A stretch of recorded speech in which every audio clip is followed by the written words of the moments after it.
बिल्लाहि मिनश शैतानिर रजीम बिस्मिल्लाहिर रहमानिर रहीम सलातु सलामु अलैका या रसूलल्लाह सलातु सलामु अलैका या हबीबल्लाह सलातु सलामु अलैका या सय्यदुल मुरसलीन।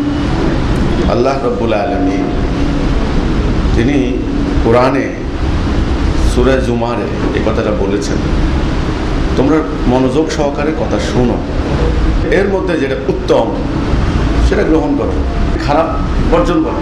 আরেকটা আয়াত আল্লাহ বলেছেন তোমরা দেখো, প্রথম আয়াত ইকরা। তারপর আরেক জায়গায় আল্লাহ বলেছেন চিন্তা করো, আরেক জায়গায় আল্লাহ বলছেন তোমরা কি উপলব্ধি করবে না?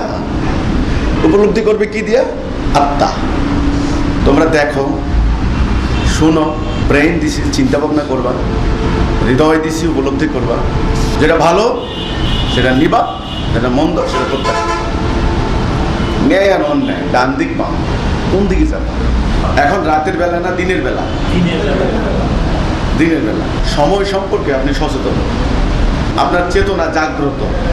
তো মানব জীবনে আমাদেরকে নিয়ে যে কোটি কোটি মানুষ, এই যে একটা সমাজ, এই যে আমাদের দুনিয়াটা, এটার অবস্থাটা কি, এটা নিয়ে ভাবতে হবে, এটা চোখ মেলে দেখতে হবে, অন্ধের মতো থাকলে হবে না। দুইটা ভাবনা একেবারে জরুরি, আমাকে নিজেকে নিয়ে আর আমার মানব জাতিকে নিয়ে। এই দুটো যদি না ভাবেন আপনি, তাহলে তো আপনি পশু, আমি তো পশু হয়ে যাবো। তাই পশু খায়, ঘুমায়, বংশবৃদ্ধি করে, পেশাব পায়খানা করে, মারা যায় পাটির সঙ্গে। আমি তো তা না, আমি আল্লাহর খলিফা, আল্লাহর প্রতিনিধি, এক নাম্বার। ও দুই নাম্বার, আল্লাহ আপনাকে নিজ হাতে বানিয়েছেন। তিন নাম্বার, আল্লাহ রূহ ফুঁকে দিয়েছেন। চার নাম্বার, সমস্ত সৃষ্টিকে বলছেন এই আমার আদমকে সেজদা করো। কাজেই মানুষ কিন্তু পশুর মতো হতে পারে না, কিন্তু শুনতে হয়, দেখতে হয়, বুঝতে হয়, তারপরে সিদ্ধান্ত নিতে হয় কেমন চলার কথা, কেমন চলছে, কেমন থাকার কথা, কেমন থাকছে, এটি ভাবতে হয় না। না ভাবলে ওই যে বললাম উলাইকা কাল আনাম বাল হুম আদাল্লু। আল্লাহ বললেন পশু, বাল হুম মানে না, বরং তার থেকেও নিকৃষ্ট। কারণ পশুর ভিতরে তো আমার রূহ নাই, পশু তো আমার খলিফা না, আমার প্রতিনিধি না। আমি এত উন্নত মানের ব্রেন আমি কিন্তু গরুরে দেই নাই। এটা নিয়েও সে পশুর মতো জিন্দেগি পার করে গেল। আবাদান আবাদা, তার জন্য জাহান্নাম, চিরজীবনের জন্য জাহান্নাম। কিছু কিছু শব্দ আছে আমাদের সমাজে চালু হয়ে গেছে, এগুলো কিন্তু কোরআনের ভাষা না, এগুলো ফার্সি ভাষা। যেমন নামাজ শব্দটা কিন্তু নামাজ না, সালাহ। তারপরে যেমন রোজা, শব্দটা কিন্তু রোজা না, সাওম। দোজখ শব্দটা আল্লাহ ব্যবহার করেননি, ব্যবহার করেছে জাহান্নাম। বেহেশত, বেহেশত না, জান্নাত। তো এই জন্য আমার আলোচনার সমন্বয় রেখে কথা বলতে হয়। আমার কথা যদি মানুষ না বুঝে আমি বলে লাভ কি? আগে মানব জাতির অবস্থাটা একটু বলি। হোল ম্যানকাইন্ড, পৃথিবীর মানব জাতি মূলত এক জাতি। এই যে যুদ্ধ, এই যে রক্তপাত, এই যে হানাহানি, জাপানে আজ থেকে 50-60 বছর আগে যেটা নিক্ষিপ্ত হয়েছে, সেই অ্যাটম বোমার ক্ষত কিন্তু এখনো শুকায় নেই। মুহূর্তের মধ্যে হাজার হাজার বিল্ডিং মাটির সঙ্গে মিশে গেছে, মুহূর্তের মধ্যে লক্ষ লক্ষ মানুষ কয়লা হয়ে গেছে, বিকলাঙ্গ শিশু জন্ম নিচ্ছে ওইটার প্রভাবে। আজকে 60 বছর পরে আইসা আরো ভয়ঙ্কর ভয়ঙ্কর মারণাস্ত্র বানাইছে মানুষ, অ্যাটম বোম। ওদের ডিক্লারেশন মোতাবেক 16,000, বিজ্ঞানীরা বলছেন এই সংখ্যা আরো বেশি হবে। খালি দুই দেশের আমেরিকা রাশিয়ার বোমার পরিমাণ হচ্ছে 13,000 কত জানো? সীমান্তে সীমান্তে সংঘর্ষ। গত এক সপ্তাহ থেকে চীন ইন্ডিয়াকে ক্রমাগত হুমকি দিয়ে যাচ্ছে, কিন্তু সৈন্য সমাবেশ করতেছে। মধ্যপ্রাচ্যে তো কোনো কথা নাই, আগুন জ্বলতেছে সেখানে। এই খবরগুলি আপনারা যারা বোনরা আছেন, আপনারা জানেন নাকি এগুলি? এই যে জানেন না। আমাদের যে পপুলেশন, এই যে জনগোষ্ঠী, আশ্চর্য ব্যাপার, ইতিহাস জানে না। আমরা কিভাবে ছিলাম, কোথায় ছিলাম, কিভাবে আমরা কাল পরিক্রমায় এখানে এসেছি, ইতিহাস জানে না। বর্তমান সার্কামস্ট্যান্স জানে না। বিশ্ব পরিস্থিতি কি সেটা জানে না। দেশের রাজনীতি অর্থনীতি কি সেটা জানে না। মেইন ব্যাপার তাদেরকে জানতে দেওয়া হয় নাই। তাহলে এটা কি পশুর জীবন বলবেন না আপনি? মানুষ তো এমন না ভাই, নো। মানুষ নিজেকে নিয়ে ভাববে, সমাজকে নিয়ে ভাববে, মানব জাতিকে নিয়ে ভাববে। হিন্দু পরিচয় দিচ্ছেন, ইন্ডিয়া মন্দিরে যাচ্ছে, মূর্তি পূজা করতেছে। খ্রিস্টান পরিচয় দিচ্ছে, বৌদ্ধ পরিচয় দিচ্ছে। আরে যেই যত পরিচয় দেখ, গোড়াতে কিন্তু আমার আপনার ভাই, আমরা এক জাতি, এক বাবা মা আদম হওয়ার সন্তান।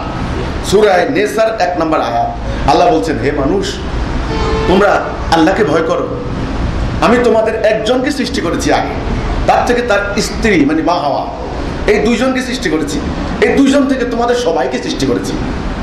কাজেই তোমরা তোমাদের জ্ঞাতি বন্ধন মানে ভ্রাতৃত্বের বন্ধন থেকে, ব্রাদারহুড, তোমরা ভাই ভাই, তোমাদের এই বন্ধন সম্পর্কে তোমরা সতর্ক থেকো। আদুম মুবিন, শয়তান ইবলিস তোমাদের মধ্যে দেওয়াল তুলে দিবে, শত্রুতা সৃষ্টি করে দিবে। তখন তোমরা এক ভাই আরেক ভাইকে বোম মারবে, এক ভাই আরেক ভাইকে নদীতে পানি আটকে রেখে না খেয়ে মারবে, এক ভাই আরেক ভাইয়ের সম্পত্তি লুট করে নিয়ে যাবে, এক ভাই আরেক ভাইয়ের খাবারে বিষ দিয়ে তুমি টাকাওয়ালা হয়ে যাবে, ইত্যাদি তোমরা করবে। ইবলিস এই চ্যালেঞ্জটাই আল্লাহর সঙ্গে করেছিল। মানব জাতিকে যদি শান্তির মধ্যে আনতে পারে, সমগ্র মানব জাতি আগে এই কথার মধ্যে আসতে হবে আমরা গোড়ায় এক জাতি। তখন আমি বলবো যে না, আমার ভাইকে আমি মারতে পারি না। আল্লাহর দৃষ্টিতে মানব জাতি মূলত দুই ভাগ, মোমেন আর কাফের, ডাইন বাম, সত্য মিথ্যা, ন্যায় অন্যায়, বৈধ অবৈধ, জান্নাত জাহান্নাম। আর দুনিয়াতে পরিস্থিতি হবে দুইটা, শান্তি অশান্তি, হুকুম দুইটা, ইবলিসের হুকুম, শয়তানের হুকুম, নাকি আল্লাহর হুকুম। মধ্যখানে আমি আদম মানুষ সিদ্ধান্ত নেব আমি ডান দিকে যাবো নাকি বাম দিকে যাবো। যারা সত্যকে গ্রহণ করবে তারা মোমেন, যারা মিথ্যাকে গ্রহণ করবে, সত্যকে গোপন রাখবে, তারা কাফের। আমি একেবারে বিরাট ধর্ম পরিচয় দিলাম, বিরাট ধার্মিক, আমি হাজি সাহেব হয়ে গেলাম, আমি খাই ঘুষ, দিই খাদ্যে ভেজাল, মানুষের করি ক্ষতি, স্বার্থপর, আত্মকেন্দ্রিক, আল্লাহ চোখে আমি মোমেন না। এই মানুষের মধ্যে এই হানাহানি চলছে কেন? কেমনে এই হানাহানি বন্ধ করা যায়? এই অর্থনৈতিক বৈষম্য হচ্ছে কেন? কেন একটা 22 মাসের কন্যা শিশু ধর্ষিতা হচ্ছে? কেন মাত্র 6 বছরের একটা বালক স্কুলে পাঠালেন, তার ডেড বডি পাওয়া যাচ্ছে ডোবা নালায়?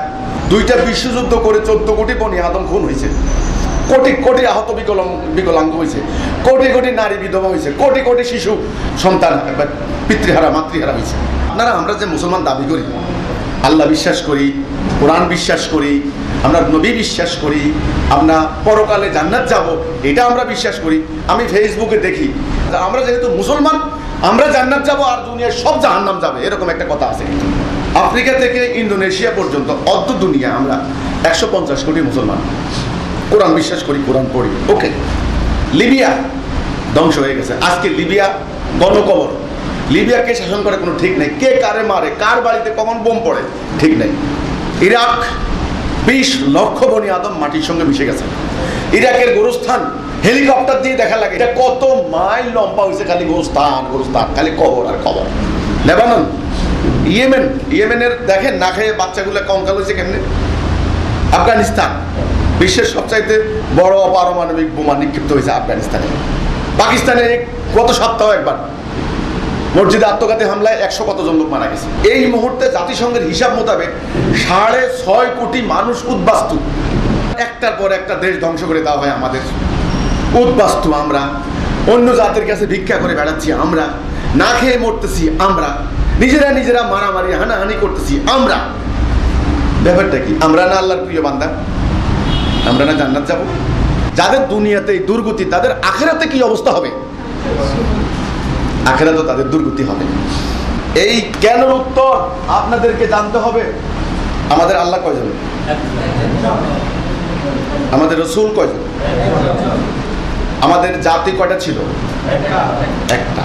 আমরা এক জাতি, এক আল্লাহ, এক কোরআন, এক রসুল। আজ আমরা এত ভাগ, এত ফেরকা, এত মাযহাব, এত মারামারি, এত দলাদলি কিভাবে হইলাম? কেমনে হইলাম?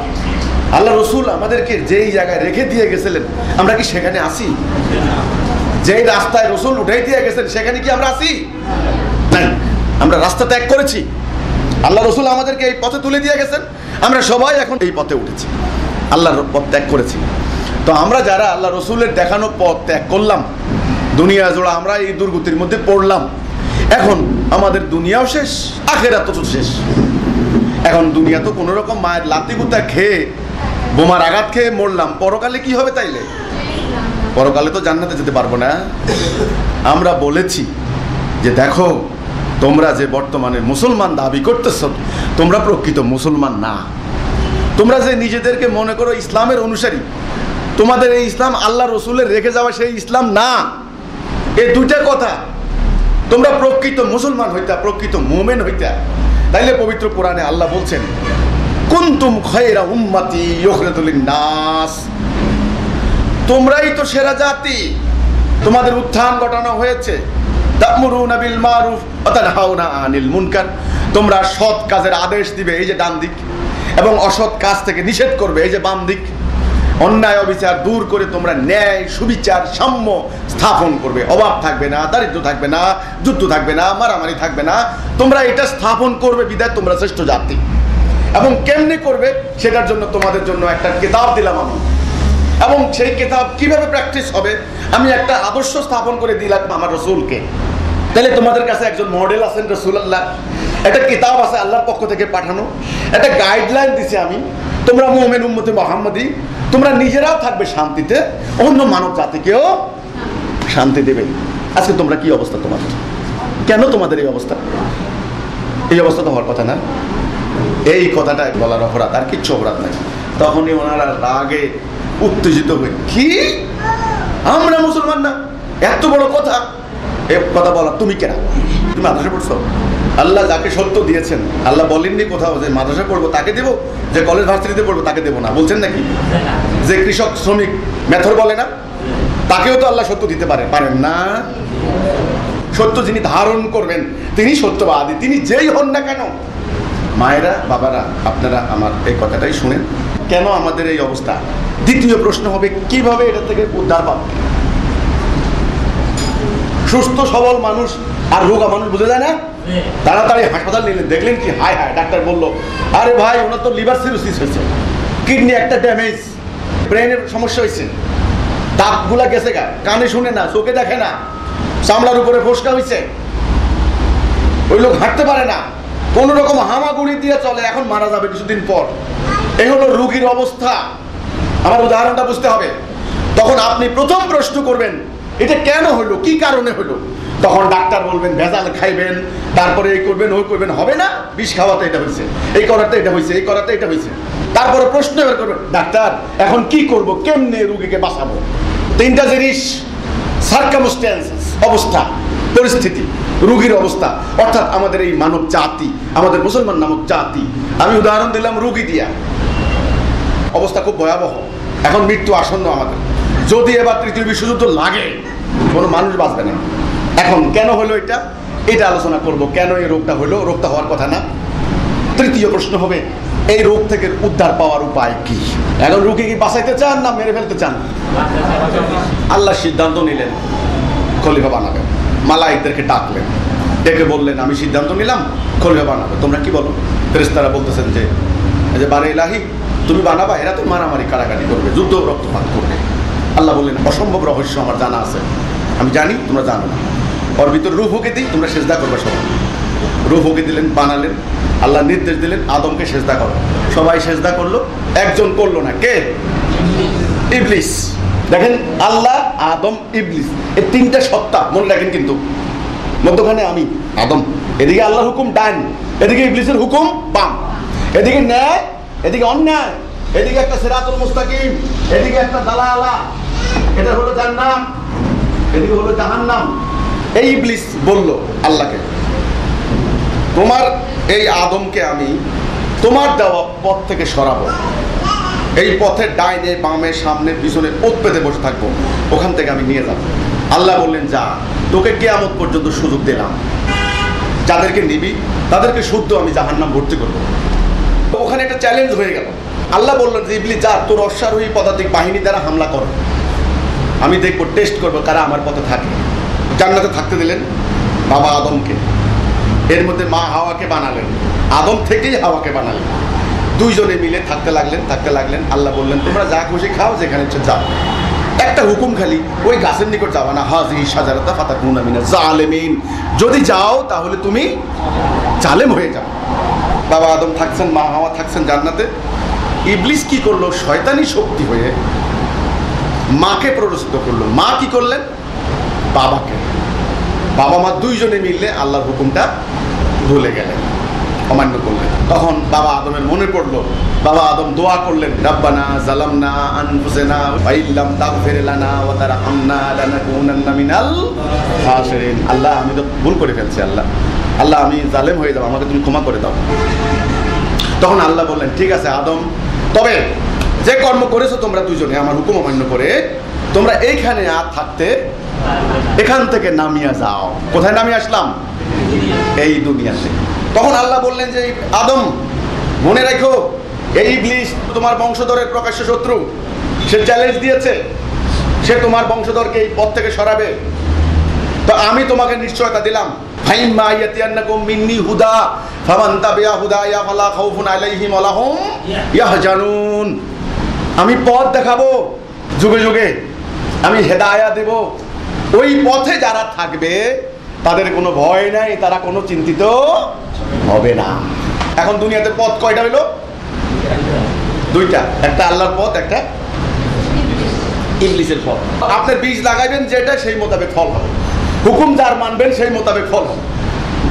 এখন মানব জাতি কার হুকুম মানছে? আল্লাহর হুকুম না ইবলিসের হুকুম?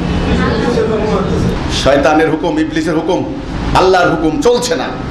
আমি যুক্তি তর্ক দেখাইলে হবে এটা আম গাছ? ফল খাইলে তো বোঝা যায় এটা কি গাছ। দুনিয়ায় অন্যায়, অবিচার, অশান্তি, জুলুম, রক্তপাত, খুন, রাগাজানি, শত্রুতা এই যে হচ্ছে, এটা কি আল্লাহর হুকুমের কারণে হচ্ছে? না, আমরা আল্লাহর হুকুম মানছি না। আমরা মানব জাতি এখন এই রাস্তায় নাই। এই যে আল্লাহর রাস্তা দিলেন বাবা আদমকে, রাস্তাটার নাম হলো লা ইলাহা ইল্লাল্লাহ। আল্লাহ তোমার হুকুম ছাড়া কারো হুকুম মানব না। লা মানি না, এলাহ মানে হুকুম, আইন, বিধান সব মিলে এলাহ। লা ইলাহা ইল্লা ছাড়া, আল্লাহর হুকুম ছাড়া কারো হুকুম মানি না। এটা হলো কলেমা, যে বাবা আদমের নাম যোগ করা হয়েছে, সব নবীদের নাম যোগ করা হয়েছে। লা ইলাহা ইল্লাল্লাহ আদম সফিউল্লাহ, লা ইলাহা ইল্লাল্লাহ ইব্রাহিম খলিলুল্লাহ, লা ইলাহা ইল্লাল্লাহ ঈসা রুহুল্লাহ, লা ইলাহা ইল্লাল্লাহ ইসমাঈল জাবিউল্লাহ, লা ইলাহা ইল্লাল্লাহ ঈসা রুহুল্লাহ, লা ইলাহা ইল্লাল্লাহ মুহাম্মাদুর রাসূলুল্লাহ। 1,24,000 কি 2,24,000 মানব সৃষ্টির শুরু থেকে আজ থেকে 1400 বছর আগ পর্যন্ত এই নবী রাসূলরা আসছেন। আস্তে আস্তে আস্তে আস্তে আস্তে শেষ নবী মুহাম্মদ রাসূলুল্লাহ। এই সব নবী আসছেন এই রাস্তা নিয়ে, লা ইলাহা ইল্লাল্লাহ। এই নবীরা এসে যখন মানুষকে বলছেন, এই মানুষ, এই তোমাদের সমাজের এই অন্যায়, অবিচার, এই রাহাজানি, এই মারামারি, দুর্বলের উপর সবলের অত্যাচার, দরিদ্রের উপর ধনীর বঞ্চনা, শাসকের উপর শাসকের জুলুম, এই যে নিরাপত্তাহীনতা এই যে চলছে, এটা ইবলিসের সঙ্গে চ্যালেঞ্জ হয়েছিল, সেটা ঘটাবে। তো তোমরা এটা থেকে যদি বাঁচতে চাও, তোমরা বলো লা ইলাহা ইল্লাল্লাহ। তো প্রথম মানুষ বুঝে নাই, ভুল বুঝছে। মানবতার শ্রেষ্ঠতম বন্ধু এই নবী রাসূলদেরকে ভুল বুঝেছেন। মাইর দেওয়া হয়েছে, গালি দেওয়া হয়েছে, অত্যাচার করা হয়েছে, অনেক অপমান করা হয়েছে, কিন্তু ওনারা ধৈর্য ধরে সবর করে কিছু করার নাই, আল্লাহ দায়িত্ব দিয়েছেন, তারা এই মানুষদেরকে এই পথে আনছেন। ওনারা চলে যাওয়ার পরে আবার মানুষ ইবলিসের প্ররোচনায় ওই পথে চলে গেছে। আবার নতুন নবী আসছেন, নবীরা আবার কষ্ট করে আইনা কলেমায় আনছেন। আবার নবীরা চলে যাওয়ার কয়েকশো বছর পরে ইবলিস শয়তান আবার আগের ওই রাস্তা নিয়ে গেছে। সৃষ্টি থেকে এই পর্যন্ত তাই হয়ে আসছে।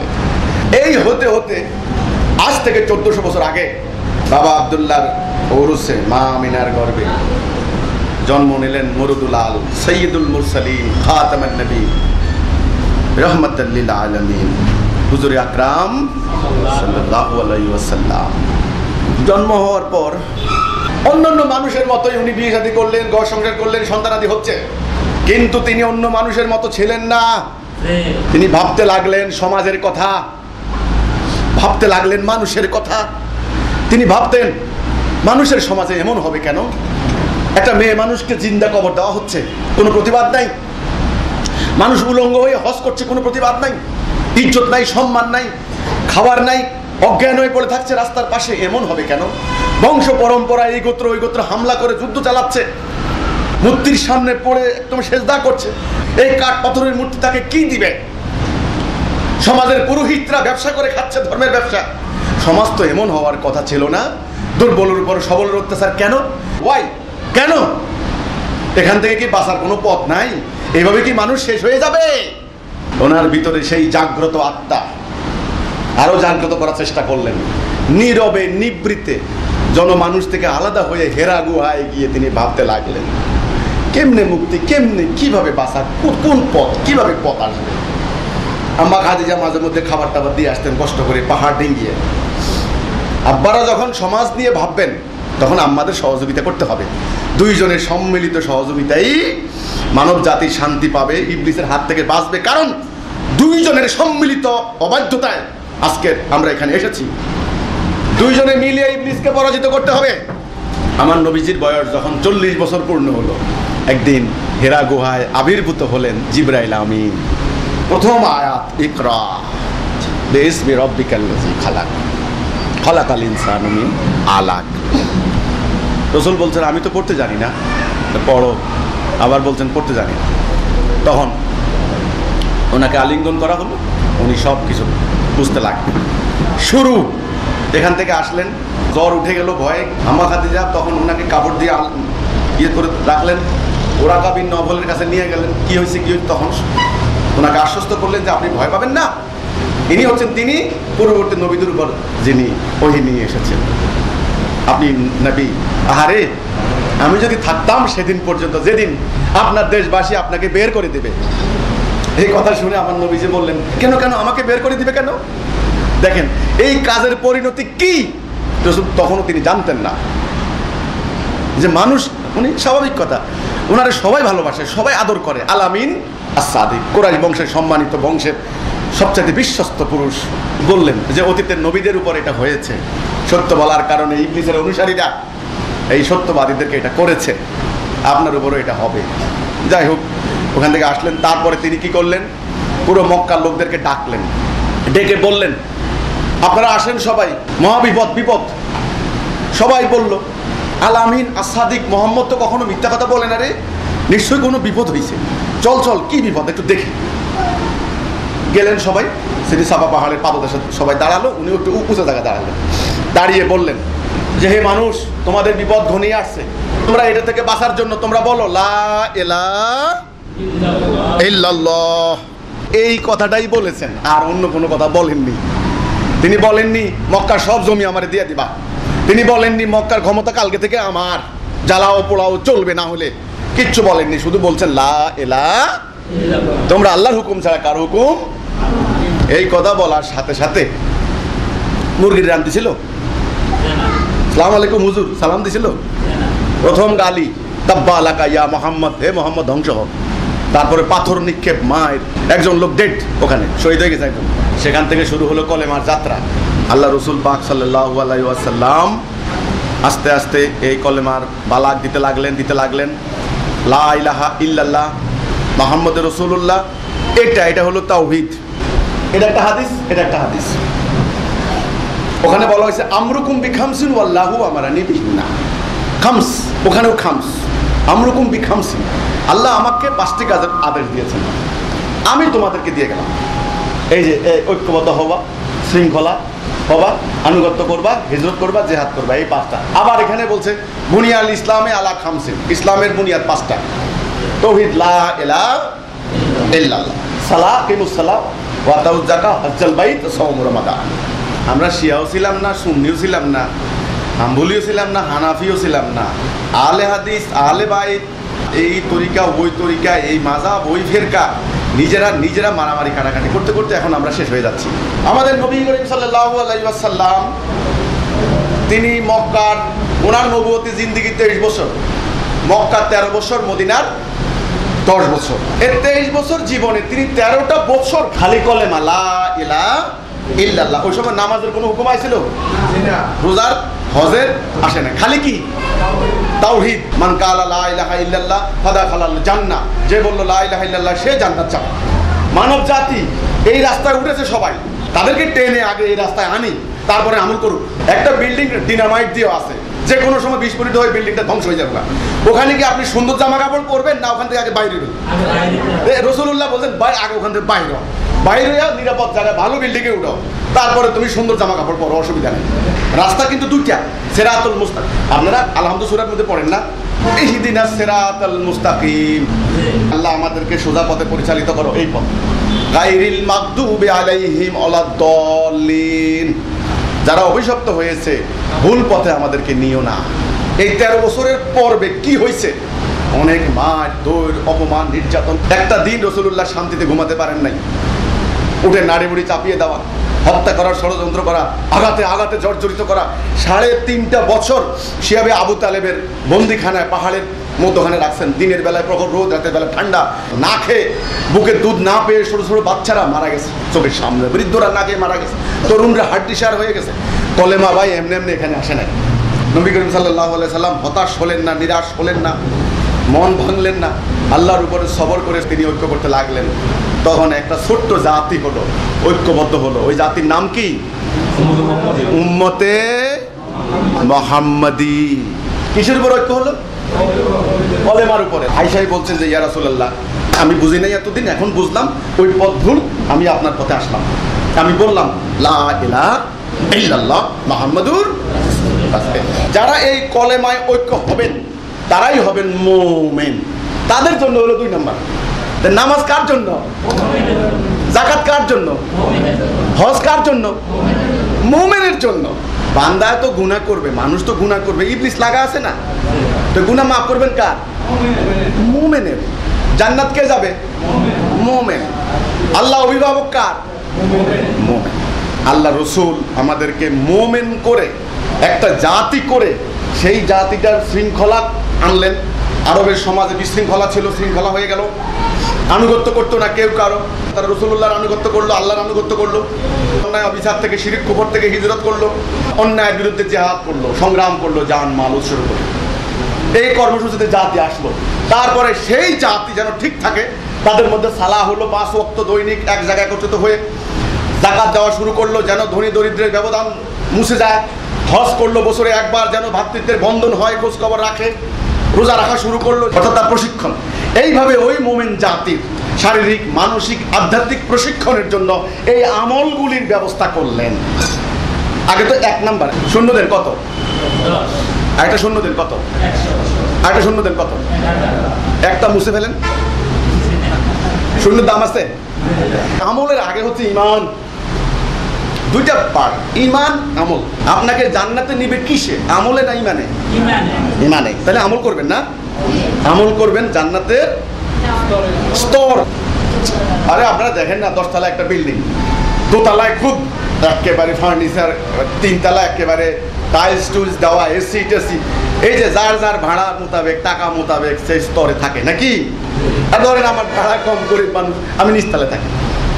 সবার আমল সমান না, সবার রোজগার সমান না। এখন আমরা মুসলমানরা কি করছি?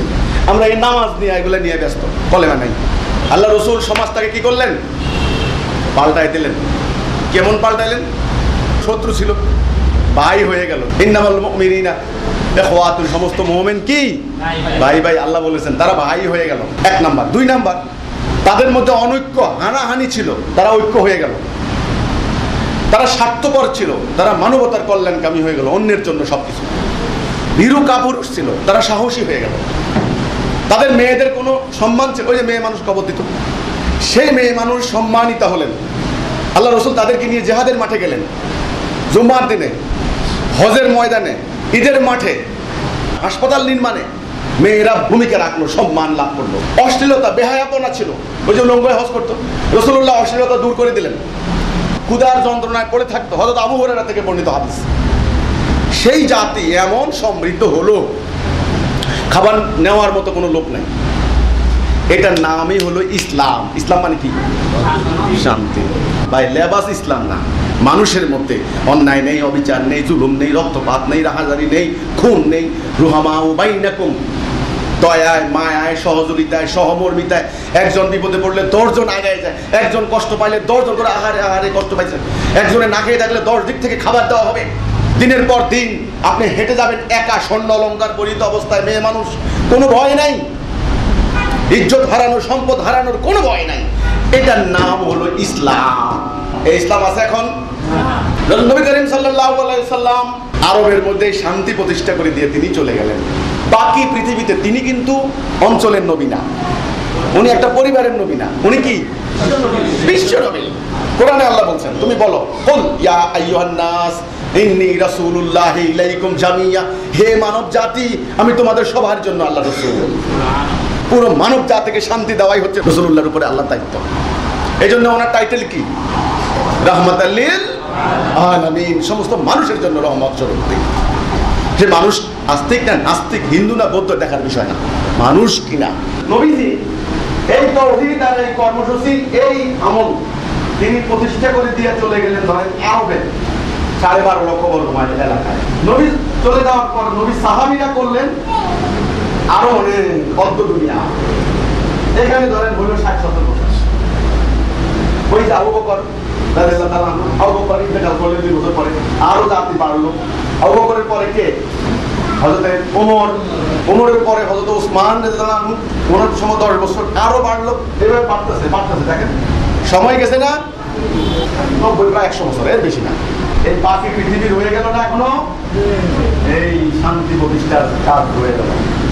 এই মুহূর্তে ঘটলো এক ঘটনা। রাসূলের সাহাবীরা চলে যাওয়ার পর আমাদের জাতি লক্ষ্য ভুলে গেল। ভুলে গিয়ে ওই যে অর্ধ দুনিয়া পাইছে, সম্পদ পাইছে, তারা ভোগ বিলাসের মধ্যে পড়ে দিল। শাসকরা ভোগ বিলাস শুরু করে দিল, আর পণ্ডিতরা ব্যাখ্যা বিশ্লেষণ শুরু করে দিল ঘরের মধ্যে বসে বসে। তারা আর আল্লাহ সত্য প্রতিষ্ঠার জন্য তারা আর বের হলেন না। তারা অর্ধেক করার পরে কাজটা ছেড়ে দিলেন। এই যে মরল আজকে 1300 বছর, এই 610 থেকে 2017, এই হচ্ছে আমাদের উম্মতে মুহাম্মদের ইতিহাস। আমরা কেমনে এই জায়গায় আইলাম? প্রশ্ন হতো কেন? আমরা তো এক জাতি ছিলাম, আমরা তো ঐক্য ছিলাম, আমরা তো ভাই ভাই ছিলাম, আমরা তো উন্নত ছিলাম। আমরা জ্ঞানে বিজ্ঞানে সামরিক শক্তিতে, নতুন নতুন বৈজ্ঞানিক প্রযুক্তিতে আমরা ছিলাম দুনিয়ার সেরা জাতি। অন্য জাতি আমাদের কাছে শিখতে আসতো। আমরা কেন আজকে 2017 সালে এখানে আইসা সব জাতির মার খাচ্ছি? অভাব দারিদ্রতা আমরা তাদের কাছে যাচ্ছি কেন? আমাদের কিসের অভাব? আমাদের ঘরে ঘরে কোরআন, পাড়ায় পাড়ায় মসজিদ, লক্ষ লক্ষ আলেম, লক্ষ লক্ষ মুফতি, লক্ষ লক্ষ মুহাদ্দিস। আমলের অভাব নাই, লেবাসের অভাব নাই, কিসের অভাব? আমি একটা আয়াত বললে আয়াতের ভুল ধরে 50টা, গ্রামার শুদ্ধা, উচ্চারণ শুদ্ধা, সব মুখস্থ করছেন। জাতির এই অবস্থা কেন? শান্তি নাই কেন? এখন সামনে জাতিকে বাঁচাতে পারবেন না। ইরাক গেল, সিরিয়া গেল, আফগানিস্তান গেল, ইয়েমেন গেল, লেবানন গেল, সব শেষ। আর বাংলাদেশের এই বাংলার মাটি, এক টুকরা মাটি, এটাও থাকবে না। ব্যবসা করে খাবেন, এটাও থাকবে না। কারণ ইবলিসের চ্যালেঞ্জ, সে আপনাকে অশান্তির মধ্যে রাখবে। এই জায়গা থেকে 1300 বছর থেকে এই পর্যন্ত আসলাম, এখানে গেছে প্রায় 1000 বছর।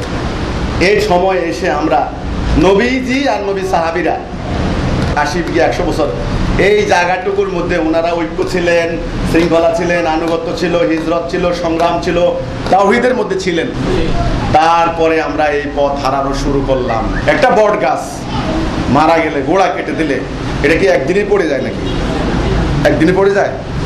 আপনি বুঝতেই পারবেন না 3 মাস এটা গোড়া কেটে দিছে কিনা। প্রথমে এটা পাতাগুলি শুকাবে, পরে পাতাগুলি ঝরে যাবে, সতেজতা শেষ হয়ে যাবে, পরে আস্তে আস্তে গাছটা শুকাবে, একদিন ঝড় আসবে, ধাবাস করে পড়ে।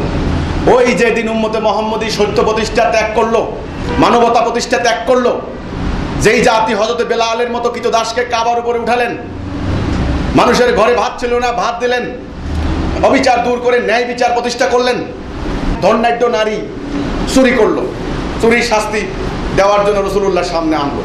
তো সাহাবীরা দেখলেন যে এই নারী সম্মানিতা, ধর্নাঢ্য নারী, এর শাস্তি থেকে কোনো রকম সুপারিশ করে দেওয়া, ছাড়ে দেওয়া যায় না।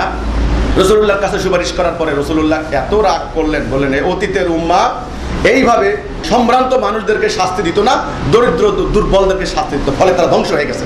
আমার মেয়ে ফাতেমাও যদি অন্যায় করে তার শাস্তি আমি দেব। তিনি খালি নবী ছিলেন না, তিনি ওই জাতির শাসক ছিলেন, বিচারক ছিলেন, ছিলেন না, সেনাবাহিনীর প্রধান ছিলেন। এই জন্য তিনি যুদ্ধ করেছেন। এই 1000 বছরের সর্বনাশ হলো, আমরা আর আগাইলাম না। স্বামী স্ত্রী আল্লাহর হুকুম মোতাবেক বিয়ে হয়, বনাবনি না হলে তালাক হয়ে যায়। তালাক দিলে মেয়েটা কি অধিকার পাবে, ছেলেটা কি দিবে, এটাই হলো মেইন। এইটা নিয়া বিবি তালাকের ফতোয়া, হাজার হাজার বাড়াবাড়ি আর সূক্ষ্মাতি সূক্ষ্ম ব্যাখ্যা, এগুলা করে জাতিটার কি করলো? ঐক্য নষ্ট করলো। শিয়া হলো, সুন্নি হলো, শাফি হলো, হানাফি হলো, শেষ। তারা দুর্বল হয়ে গেল, তাদের সংখ্যা বাড়লো। ব্রিটিশরা আসলো, ব্রিটিশরা আইসা একেবারে পুরা মুসলিম দুনিয়া দখল করে ফেলাইছে ব্রিটিশরা। ব্রিটিশরা দখল করার পর তারা কি মুসলমানদেরকে চালাইছে তাদের আইনে না আল্লাহর আইনে? এখানেই ঘটলো মারাত্মক ঘটনা। এই জায়গায় আমরা আকীদা বললাম আর এই জায়গায় হুকুম ত্যাগ করলাম, তখন আল্লাহর হুকুম বাদ দিয়া তারা তাদের হুকুম চালু করে দিল, তাদের সুদ ভিত্তিক অর্থনীতি চললো।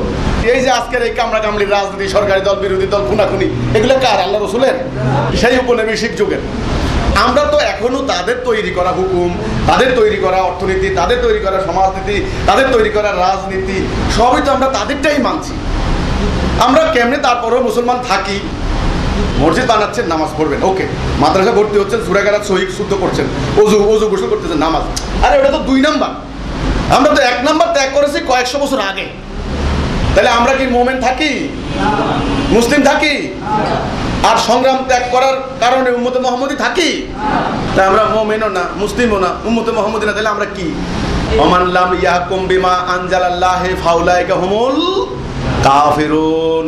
যারা আমার হুকুম বাদ দিয়া ওই হুকুম মানে তারা কাফের। ইন্নাল্লাহা লা ইয়াগফিরু আন ইউশরাকা বিহি ওয়া ইয়াগফিরু মা দুনা যালিকা লিমান ইয়াশা। আমি ওয়াদা দিয়েছি শিরিক ক্ষমা করুন না, কিছু আমার মানবা, কিছু তাগো মানবা, নো। এখন তাইলে বাঁচবো কেমনে? আমার দেশ বাঁচবে কিভাবে? মাটি বাঁচবে কিভাবে? আমার ধর্ম বাঁচবে কিভাবে? আমি বাঁচবো পরকালে জান্নাতে যাব কিভাবে? আবার আমরা সবাই মিলে তওবা করে আল্লাহর সঙ্গে যে অঙ্গীকার আবদ্ধ ছিলাম, আমরা আবার সেই চুক্তি নবায়ন করে নেব। আমরা সবাই মিলে বলবো কি? লা ইলাহা ইল্লাল্লাহ মুহাম্মাদুর রাসূলুল্লাহ। হে আল্লাহ, তুমি দয়া করে আমাদেরকে সৃষ্টি করেছো, তোমার নবী রাসূল দিয়ে পথ দেখিয়ে দিয়েছো, আখেরি নবীকে পাঠিয়েছো, তিনি অনেক কষ্ট করে সেই তৌহিদ দিয়ে গেলেন। ইবলিসের প্ররোচনায় আমরা সেই তৌহিদ ত্যাগ করেছি। আল্লাহ আমাদেরকে বাঁচাও। আল্লাহ, আমরা আবার তোমার সঙ্গে অঙ্গীকার করলাম, আমরা তোমার হুকুম ছাড়া কারো হুকুম, আমরা ঐক্য হয়ে গেলাম আজকে ভাই ভাই। হিজ মানে কি? দল, ঐক্য। এই হিজবুত তাওহীদ মানে তাওহীদে ঐক্য, আল্লাহর হুকুমে ঐক্য, আল্লাহর ওয়াদা। আমরা যদি মুমিন হতে পারি, জান মাল আল্লাহর জন্য উৎসর্গ করতে পারি। আল্লাহ কোরআনে ওয়াদা দিয়েছেন, ওয়ালা তাফিদু ওয়ালা তাহজানু ওয়া আনতুমুল আ'লাউনা ইন কুনতুম মুমিনিন। তোমরা হতাশ হইও না, তোমরা নিরাশ হইও না, তোমরা বিজয়ী হবে যদি তোমরা মুমিন হও। মুমিন হন, কোনো চিন্তা করেন না। দুনিয়াতে শান্তি, আখিরাতে জান্নাত, কোনো ভুল নাই। এক ভাই বিপদে পড়লে সাথে সাথে 10 ভাই এগিয়ে যাবে। এক ভাই অসুস্থ পড়লে 10 ভাই এগিয়ে যাবে। আল্লাহর রহমতে আমাদের কোনো অসুবিধা হবে না। আর যারা ঐক্য হবে না, স্বার্থপর হবে, তাদের বিপদ আছে। কিন্তু আমাদের 100 ভাই বোনের মধ্যে একজনের ঘরে ভাতের চাল নাই, বাকি 99 জন যদি 1 কেজি করে দিই, কয় কেজি দেব? এটাই হলো ঐক্য। আল্লাহর হুকুমটাকে দেখেন, আপনি খাইতে বসবেন, এক বাটিতে শুয়োরের গোশত, এক বাটিতে গরুর গোশত, আপনি কোনটা খাবেন? শুয়োরেরটা বাদ দিবেন, কারণ আল্লাহ হারাম করছেন, ব্যবসা করতে করছেন। আপনি কি মাপে কম দিবেন না যত সঠিক মাপ দিবেন? কেন দিবেন? দোকানে গেলেন কিনতে, একটা মদের বোতল, একটা হলো দুধের বোতল। আপনি মদ খাবেন না দুধ খাবেন? মদ খাবেন না, কেন খাবেন না? আল্লাহ, ওই যে গোড়ায় আপনি যে আল্লাহর সঙ্গে অঙ্গীকার করছেন না যে আল্লাহ তোমার হুকুম ছাড়া কার হুকুম, এটা তো মুখের কথা, কিন্তু এখন বাস্তবে সেটা প্রমাণ হবে। এই যে নিয়ম নীতি, সমাজ পরিবার কেমনে চলবো কেমনে চলবো না, কোনটা মানবো কোনটা মানবো না, এটাই হলো আল্লাহর আদেশ নিষেধ। হাদিসে কুদসিতে আছে, আল্লাহ রসুল বলেছেন, আল্লাহ বলেন যে হে রসুল, আপনি বলেন আমার বান্দারা যদি আকাশের মেঘমালা পরিমাণ গুনাহ করে, পাহাড় পরিমাণ গুনাহ করে, আমি তাকে ক্ষমা করে দেব যদি সে শিরিক মুক্ত হয়ে আমার কাছে আসে। আপনি জীবনের শেষ পর্যন্ত এই রাস্তায় আর উঠবেন না, আল্লাহর পথেই থাকবেন। যত বিপদ আসুক, যত ঝড় আসুক, যত হুমকি আসুক, যত ঘৃণা আসুক, যত দারিদ্র আসুক, আপনি আল্লাহর হুকুম ত্যাগ করবেন না। এই যে একটা চুক্তি আল্লাহর সঙ্গে আপনার হলো, আল্লাহ বলেন বান্দা যত গুনাহ করে ইবলিসের প্ররোচনায়, আমি তার মাফ করে দেব। তো কাজেই আপনারা সিরাতুল মুস্তাকিমে থাকেন, আল্লাহ ক্ষমা করবেন, আল্লাহ ক্ষমাশীল। আরে আল্লাহ কি খালি খালেক? তিনি খালি আমাদেরকে বানাইছেন? তিনি কি খালি রিজিক দিচ্ছেন? রাজ্জাক? তিনি গফুরুর রহিম না? তিনি ক্ষমাশীল না? তিনি ক্ষমা কারে করবেন? মুমিনকে, যারা এই পথে থাকবে, যারা কলেমায় থাকবে, তাওহীদে লা ইলাহা ইল্লাল্লাহর মধ্যে যারা থাকবে। তাদের দুনিয়াতেও শান্তি, পরকালেও জান্নাত শান্তি। তসবিহ গণেন না সুবহানাল্লাহ, 100 দানা তসবিহ ছড়া একত্রে রাখে কিসে? সুতা। সুতাটা কেটে দেন। এই মুসলমানদের তৌহিদের সুতা কাটে দিছে কে? ইবলিস। এখন একটাই করণীয়, ঐক্য ছাড়া এই দাজ্জালের বিরুদ্ধে আপনারা বিজয় লাভ করতে পারবেন না, মাটি রক্ষা করতে পারবেন না। আমি বলে দিলাম আজকে। আমাদের ইমামুজ্জামান জনাব মোহাম্মদ বাইজিদ খান উনি, ওনার বাড়ি টাঙ্গাইল করটিয়া। ওনার পূর্বপুরুষ সুলতান ছিলেন, ব্রিটিশ আমলে জমিদার ছিলেন। উনি জমিদার পরিবারের সন্তান। উনি একজন উপমহাদেশের বিখ্যাত হোমিও ডাক্তার ছিলেন। ওনার হাতের যশ অন্যরকম ছিল, আল্লাহর রহমত বরকত ছিল ওনার। উনি যে রোগী ধরতেন অধিকাংশ কঠিন কঠিন রোগী ওনার ওষুধ খেয়ে ভালো হয়েছে। এমন উনি 86 বছর বয়সে নিজে চোখে দেখতেন না, উচ্চ পাওয়ার সম্পন্ন চশমা দিয়ে দিয়ে রোজগার করতেন, ওই সংসার চালাতেন। উনি বলতেন আল্লাহ রসুল এবং সাহাবীরা দিনের বিনিময় নিয়ে খান নাই, ব্যবসা করে খান নাই। দিন তোমাকে দিয়েছেন আল্লাহ জিবরাইল আমিনের মাধ্যমে, মানুষের কল্যাণের জন্য তুমি কাজ করবা, এর বিনিময় নিবা আল্লাহর কাছ থেকে, মানুষ থেকে নিবা না, নিলে এটা হারাম হবে, আগুন খাওয়া হবে। উপহার দিলেও নিবা না। আমরা কিনে নিতাম না, উনি নিতেন না। বুঝলেন? তোমরা আমাকে দোয়া করো আমি যেন নিজের হাতে রোজগার করে খেতে পারি। উনি এমন ছিলেন। এই সত্যটা বুঝার পর উনি বই লিখলেন। ওনার বই সারা বাংলাদেশে দেওয়া হলো। এক শ্রেণীর আলেম লাগছে ওনার বিরুদ্ধে। কি উনি এর কথা বলে কেনা? উনি কি মাদ্রাসা পড়ছেন? কিন্তু উনি সত্য বলছেন না মিথ্যা বলছেন এটা দেখার বিষয়। আমি এই কথাটা 99 সালে আমার এলাকায় গিয়ে আমি প্রচার করতে লাগলাম। আমার সঙ্গে আমার কিছু পরিচিত বন্ধু বান্ধব গ্রামের, এরা ঐক্য হলো। তোমার কথা তো ঠিক আছে, আমাদের তো ভুল আছে, কোথাও না কোথাও গলত আছে, নাইলে আমাদের সমাজে এমন কেন? সবচাইতে দুশ্চরিত্রের খারাপ লোকগুলো আমাদের সমাজ নেতা। সমাজে অন্যায়ের বিরুদ্ধে কথাটা বলবে কে? অমুক জায়গায় মারামারি লাগছে, জায়গা জমি নিয়ে বুদ্ধি দিছে মামলা কর। হাই হাই 20 বছর থেকে মামলা করতে করতে 10 ঘন্টার লেগে 20 ঘন্টাও শেষ। আমার সমাজের আমি তো দেখি না একটা সমস্যার সমাধান হইতে। শত্রুতা, হানাহানি আরো বাড়ছে, অশান্তি আরো বাড়ছে। এটা তো বাস্তবতা। আপনি খালি খালি সব আপনি সমাজ নিয়ে ভাববেন না। আরে মানুষের শান্তি দেওয়ার জন্য আমার নবী এসেছেন, নাহলে আমার নবী আবু জেহেলের লগে মারামারি করছেন কেন?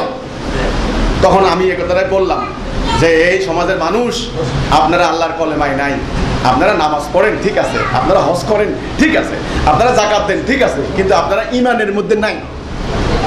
এই যে ধর্ম ব্যবসা করে খান, এটা হারাম। ধর্ম ব্যবসা করার জন্য না, সমাজের শান্তির জন্য। এখন যারা ব্যবসা করে খায় তারা তো জনগণের টাকা দিয়ে সংসার চলে, তারা অন্যায়ের বিরুদ্ধে কথা বলতে পারবে না। ইসলামের কথা বলে টাকা খাওয়া নিষেধ, তাইলে তুমি বলতে পারবা হিম্মত দিয়ে যে আমি কারো ধারি না, আমি সত্য কথা বলি, তুমি কথা শুনবা না শুনবা। এখন আমি যদি এটা ভাবতাম, এখন আমি যদি উল্টাপাল্টা কথা বলি এরা আমার টাকা দিবে না, তাহলে তো আমি হিসাব করে কথা বলতাম, ন্যায় অন্যায় স্পষ্ট কথা বলতাম না। এই শুরু হলো ভাই আমার বিরুদ্ধে এবার ওয়াজের মধ্যে বললো কি আমি না খ্রিস্টান হইছি, এমন মিথ্যা কথা। আর ওনারা যে মিম্বরে দাঁড়ায় দাঁড়ায় এই যে কথাগুলো বললেন, আপনারা কি আল্লাহ রসুলকে ভয় করলেন না? মিথ্যা কথাটা সমাজ চালাই দিলেন। আমার যে কি ক্ষতি হবে আপনারা জানেন, জনগণকে উস্কাই দিলেন। 2000 সালে একবার হামলা চালাইছে, আর লুটপাট করে নিয়ে গেছে। 2009 একবার হামলা চালাইয়া 8টা বাড়ি আগুন জ্বালাই দিছে, লুটপাট করে নিয়ে গেছে। বাড়িতে গেলাম, যাই আমি বললাম এই যে মিথ্যাবাদীরা মিথ্যা কথা বলে, আমরা নামাজ পড়ি না, নাউজুবিল্লাহ, 5 ওয়াক্ত নামাজ মোমেনের জন্য, আমরা মোমেন, নামাজ আমাদের জন্য, তোমাদের জন্য না। আমরা তোদের পিছন পড়ব না। আমরা বাড়িতে আমাদের আঙ্গিনায় মসজিদ বানানো। আমি এদেশের একজন নাগরিক হিসাবে আমার বাড়িতে মসজিদ বানানো কি আমার অপরাধ? লেবাররা শুরু করছে মসজিদ বানানো। এরা এইবার সমস্ত জড়ায় হয়ে একত্র হইয়া মাইকিং করে আমরা নাকি এখানে গির্জা বানাইতেছি, বাস উঠাই দিছে, খ্রিস্টান মারো গির্জা ভাঙো। এবার সাধারণ মানুষ সব হইব, আমাদের গ্রামে খ্রিস্টান থাকবে নাকি, গির্জা হবে নাকি? গির্জা কি বাংলাদেশে নাই? তাই বলি তুমি কি গির্জা ভাঙে ফেলবে নাকি? এটা তোমার রসুলকে শিখাইছেন এই ইসলাম? মুসলমান হিসেবে তোমার প্রথম কি? প্রথম কর্তব্য হলো আগে আমরা দেখি তারা আসলে কি করতে চায়। খারাপ কিছু করে থাকে, থানা আছে, পুলিশ আছে, থানাকে বলো যে ওসি সাহেব দেখেন এরা আমার সমাজের মধ্যে খারাপ কিছু করতেছে, এদেরকে আপনারা অ্যারেস্ট করেন, আইনের আওতায় নেন, নাইলে আমরা ব্যবস্থা করবো। এই তো উচিত। আমরা কি নামাজ পড়ি নাকি আমরা গির্জা বানাইছি? আগে দেখো না, না দেখতে এই যে আমার ভাইগুলা গেল, তা করে যে এই যে মাল্লা জবাই করে দিলা, তারা আল্লাহর রাস্তায় কাজ করতে গেছে, আল্লাহর ঘর মসজিদ বানাইতে গেছে, তুমি তা করে বানাই দিলা ঠিক গির্জা। এখন ফোন করে করে কইতেছে আমরা তো বুঝতে পারি নাই ভাই, এ কথা বলে কি লাভ? ওই নবীর সময় যা হয়েছে পরে নবীর কাছে ইমান আনছে না, আইনা বলছে ইয়া রাসূলুল্লাহ ভুল হয়ে গেছে, বুঝতে পারিনি। আলহামদুলিল্লাহ, আল্লাহর শুকর, এখন সারা দেশের মানুষ বুঝতেছে যে না, হিজবুত তৌহিদ যারা বলে আসলে এটাই সত্য।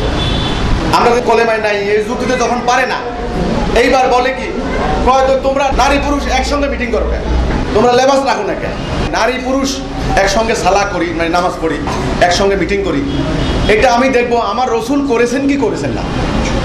যদি দেখবো যে আমার রসুল করেননি, তাহলে আমিও করুম না। কিন্তু আমি ইতিহাসে পাই যে আমার রসুল মেয়েদের আর পুরুষের সামনাসামনি রেখে মিটিং করছেন, আলোচনা করছেন। আমার রসুল মেয়েদেরকে নিয়ে যুদ্ধ করতে গেছেন। নবী করিম সাল্লাল্লাহু আলাইহি সাল্লাম থেকে বেশি ফরজগার হওয়া সম্ভব না। নবী যা করছেন সেটা করাই ইসলাম। তিনি আরবি কথা বলতেন, আমি বাংলা ভাষা কথা বলতাম। আপনাকে সত্যটা বোঝানোটাই হলো মেইন, নাকি? আমি হলো বাঙালি, আমি লুঙ্গি পরি, কাঁচা মেরে আমি ওই খেজুর গাছের রস পাড়তে হয়, আমার কাঁচা মেরে আমাকে ধান বুনতে হয়। এখন ওরা হচ্ছে আরব মরুভূমিতে জুব্বা গাছ দেয়, এখন আমি জুব্বা গাছ দিয়ে খেজুর গাছে উঠতে পারবো? ইসলাম তো অযৌক্তিক না, ইসলাম হলো যুক্তি, ইসলাম হলো শান্তি, ইসলাম হলো মানুষের মুক্তি। এই জন্য কোরআনে এগুলো নিয়ে কোনো বাড়াবাড়ি নাই। পুরুষের নাবু থেকে হাঁটু পর্যন্ত একটা সতর ঢাকা, আর মেয়েদের একটা অতিরিক্ত কাপড় দিয়ে তাদেরকে ঢাকা। এর মানে তো এই নয় আপনি বাড়াবাড়ি করবেন, ইসলামে তো বাড়াবাড়ি নিষিদ্ধ। পর্দা করবেন, ভালো কথা, পর্দার নামে মেয়েরা একেবারে ঘরের ভিতরে আপনি ঢুকে থাকলেন, এটা কি আল্লাহ রসুল ইসলাম? আল্লাহ রসুলের মেয়েরা যুদ্ধ করতে গেছেন, আপনি কি করেন? ওই যে ওই দিনকার চিটং গেলাম, একটা মহিলা যাচ্ছেন, তো আমারে দেখে উনি দেওয়ালের দিকে মুখ করে ফেলেন। এটা কে শিখাইল? বাড়াবাড়ি না, সূক্ষ্মাতি সূক্ষ্ম ব্যাখ্যা করা নিষেধ। অতি বড় ঘরণী না পায় ঘর, আর অতি বড় সুন্দরী না পায় বর। আল্লাহ রসুলের চাচা হামজা রাদিয়াল্লাহু আনহু কিন্তু খুব সাংঘাতিক হুজুরকে ভালোবাসতেন। এই চাচা হামজার বুক ছিঁড়ে কলিজা বাইর করে কলিজা খাইছে কেনা, হিন্দা, নাক কাটছে, কান কাটছে, গলা কাটছে, অঙ্গ প্রত্যঙ্গ বিকলাঙ্গ করছে। পরে লাশের মধ্যে ওনারা চিনার কোনো উপায় নেই। পরে ওনার আঙ্গুল দেখে ওনার বোন চিনছেন, হুজুরের এক কুকুর। এইসব ঘটনার মধ্য দিয়া, জীবন দিয়া, রক্ত দিয়া, আহত হইয়া, বিকলাঙ্গ হইয়া, কারো হাত গেছে, কারো পা গেছে, কারো কান গেছে, কারো নাক গেছে, কারো সহায় সম্পত্তি গেছে, পুত্র সন্তান গেছে। আরে ভাই, অন্যায়ের বিরুদ্ধে আপনি জয়লাভ করবেন কি কোনো আল্লাহরে কোনো কিছু না দিয়ে নাকি? এরকম কোরবানির বিনিময়ে আল্লাহর ইসলাম 1400 বছর আগে প্রতিষ্ঠা হয়েছিল। এই আমাদের পাপের ফল আমাদের সমাজ আছে, এখানে আইছে। আমরা অন্যায়ের বিরুদ্ধে কথা বলি নাই, দরজা বন্ধ করে খালি তাহাজ্জুদ পড়ছি, বাস আল্লাহ বলছেন তোর সমাজ মধ্যে পড়ো। এখন এই সমাজ পরিবর্তন করতে হলে, যা থেকে বাঁচাইতে হলে, এখন এই কোরবানি আমাদেরকেই দিতে হবে। আমরা আল্লাহর শুকর আদায় করি, এটা কেমনে করব আমাদের কোনো পথ জানা ছিল না, সেই পথটা আমরা পেয়ে গেছি, নাকি? কর্মসূচি জানা ছিল না, সেই কর্মসূচিটাও আমরা পেয়ে গেছি।